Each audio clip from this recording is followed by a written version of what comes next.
السلام عليكم ورحمة الله وبركاته. ان شاء الله باذن الله النهارده هعلمكم ازاي تقصروا العباية بدون اي عيوب. الكلام ده طبعا للمبتدئين. الواحد طبعا علشان يطلع حاجة مظبوطة او تكون مظبوطة من جميع الجوانب بالنسبة للمبتدئين بتبقى حاجة صعبة، سواء في العبايات البيتي او العباية الخروج، خاصة العبايات السمراء واللي فيها كلوش. كل حاجة باذن الله تعالى هعملها لكم، كل واحدة حلقة منفصلة يعني باذن الله تعالى.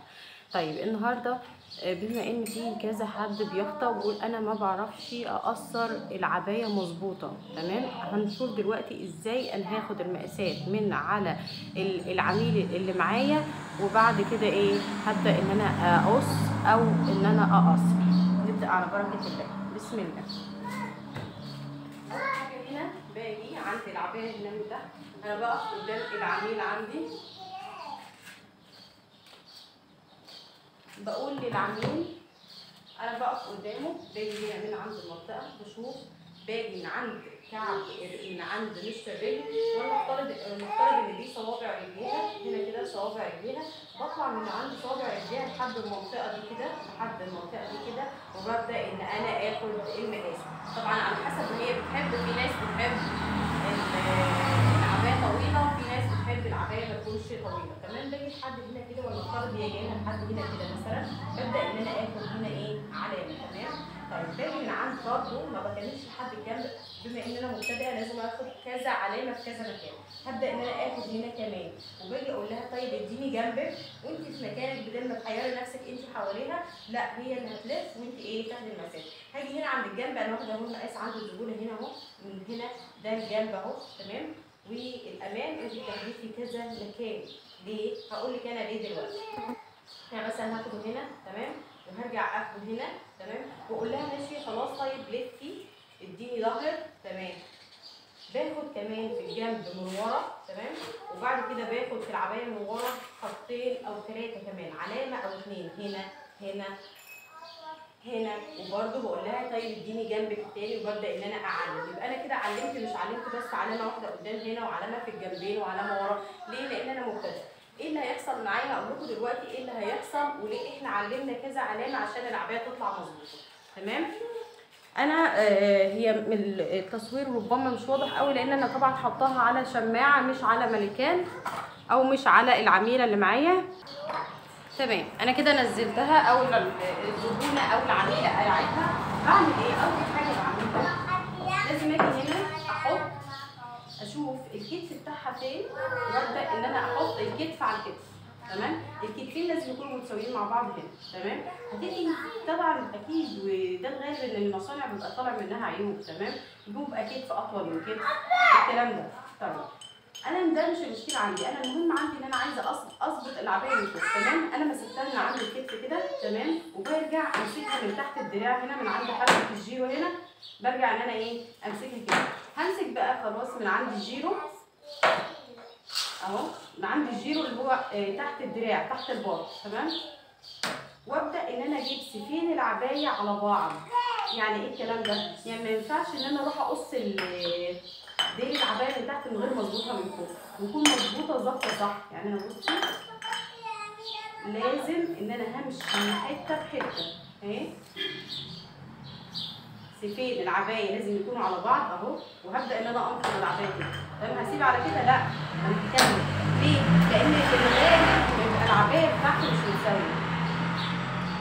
طبعا في عربيات انا على الشارع والعربيات رايحه جايه، في الغالب العبايه ما بتكونش متساويه من تحت، دي العبايه ما بتكونش متساوي مع بعض من تحت، تمام؟ انا هنفض العبايه بالشكل ده اهو، بحيث ان هي تبقى متساويه من جميع الاطراف، وانا ماسكه من هنا مش هسيبها. يعني الحته اللي هعملها هفضل ماسكاها، وهنشوف الفرق دلوقتي.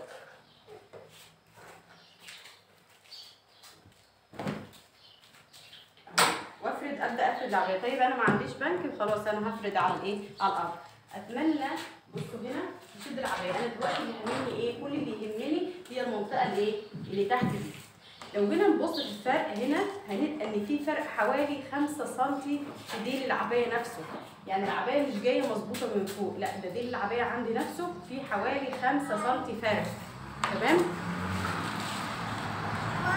هو هنا مش واضح التصوير اهو، هشدها كمان شويه ورا. بصوا كويس ان انا وصلت كده. لما انا جيت سويتها هنا، لقيت العبايه فيها فرق. انا سويت من تحت، من اول من عند الكتف من فوق الاول ظبطت، وبعد كده ظبطت العبايه من تحت الدراع.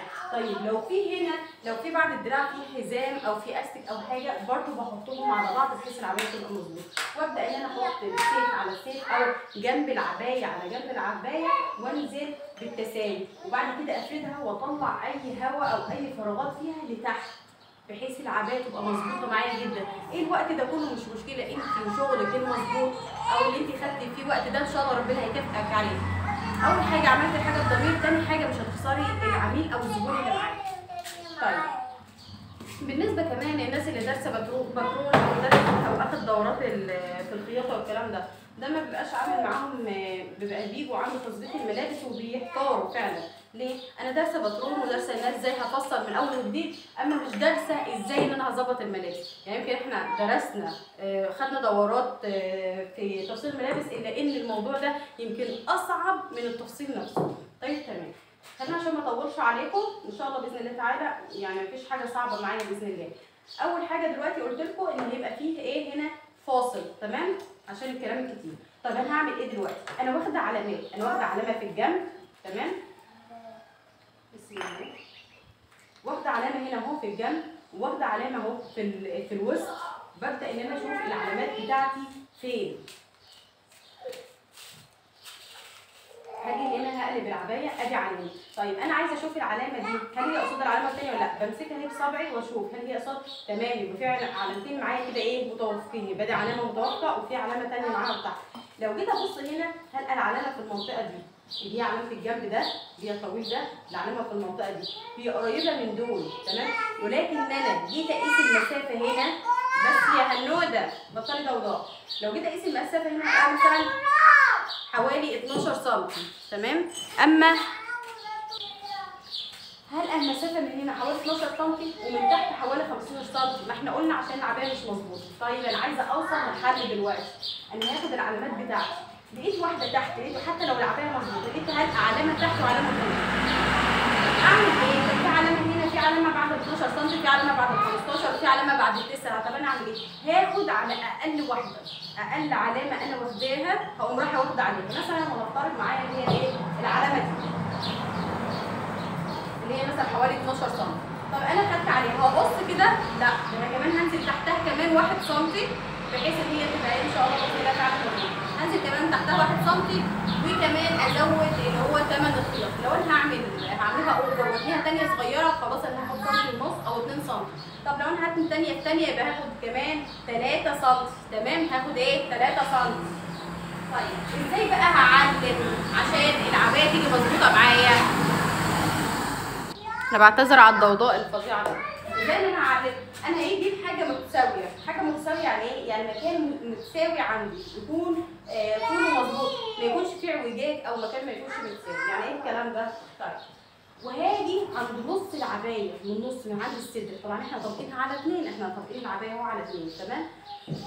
هاجي من عند نص العبايه، كمان ممكن اعملها على مفروض برضه لو انت حابه، بس كده ايه افضل عشان وانا ببنيها تيجي ايه مظبوطه. طيب هاجي عند نص العبايه ده وهاخده على طرف الجنب كده او طرف الحاجه المتساويه اللي معايا بحيث ان انا اكون عارفه ايه ان هي كده مظبوطه. لو جيت من عند الجنب اللي هو جنب الخياطه اللي هو جاي من تحت الجيرو اللي هو تحت الدراع، لا مش هتكون مظبوطه معايا. ليه مش هتكون مظبوطه معايا؟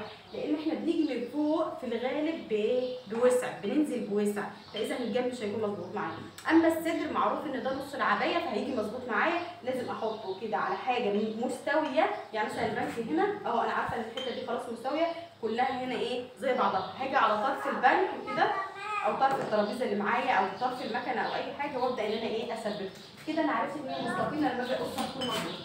هجيب مسطره زي دي او اي مسطره او مثلث، بس غلط يعني الافضل طالما احنا بنتعلم يبقى نمشي على الخطوات ان انا هجيب مثلث زي ده. ليه مثلث؟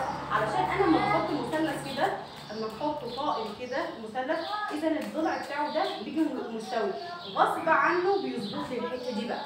الخط المستقيم اللي انا هاخده هنا ده هيكون ايه مظبوط. طيب اتاكد بس ان التصوير واضح برضو. طيب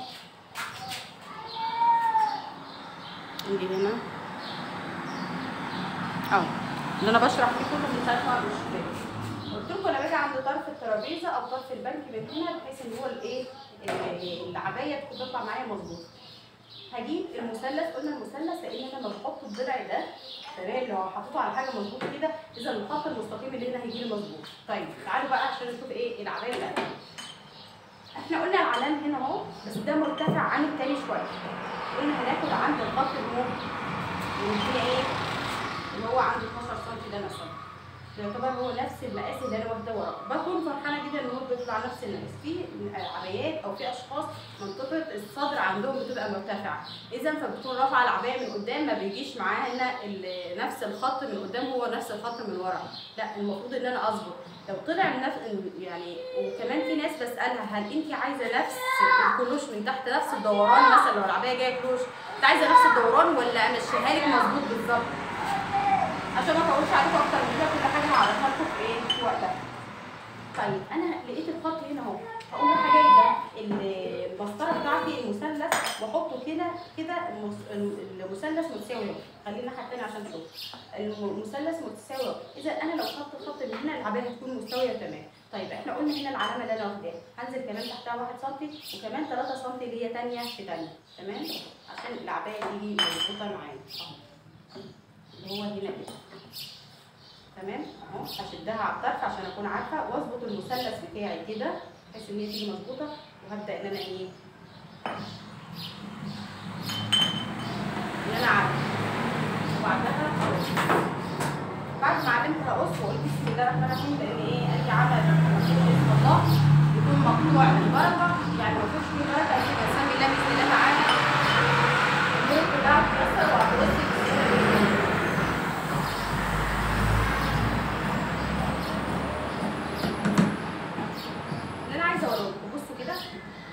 بصوا الحته دي مش متساويه مع بعضها خالص. دي العبايه مش دايما موجوده وجينا من ورا.